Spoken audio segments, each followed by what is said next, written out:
In order to find the trig ratio, we need to find a starting point. So taking a look at the question, it says sine of A. So what that means is from A, we need to determine where the hypotenuse, opposite, and adjacent angles are.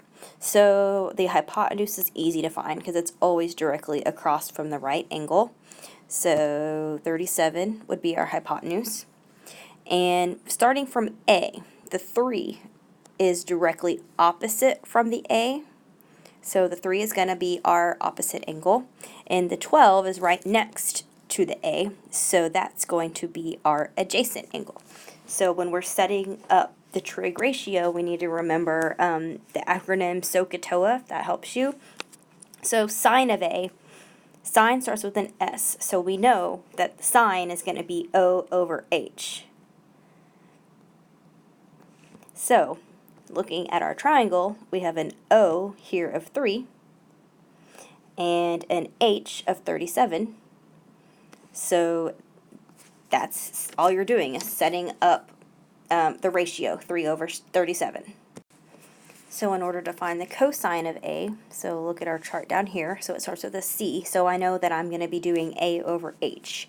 So that is the adjacent over the hypotenuse. So our adjacent angle is 12 and our hypotenuse is 37. So the cosine of A would be 12 over 37. So looking at the tangent, look here, TOA, tangent is going to be O over A. So our O, our opposite angle, is going to be 3, and our adjacent angle is going to be 12.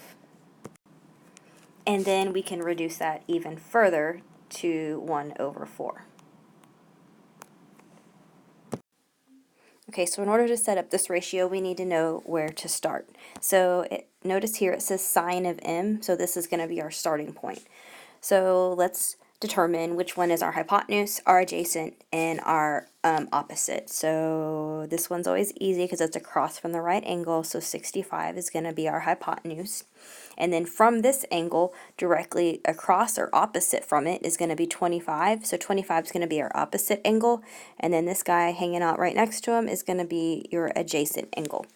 So the first one says sine of n. So let's take a look at this formula right here. S is equal to O over H. So I know I'm going to be doing opposite over hypotenuse. So our opposite is 25 and our hypotenuse is 65, and we can reduce that even further to 5 over 13. So the next one is cosine, so we want to go to the or the co in Sohcahtoa. So C equals A over H, adjacent over hypotenuse. So adjacent would be 60, and our hypotenuse is 65. And then we can reduce that even further to 12 over 13. And the last one is the tangent of n. So tangent, looking at our TOA part of our Sohcahtoa, is going to be opposite over adjacent. So our opposite is 25, and our adjacent is 60, and then that can reduce further to 5 over 12.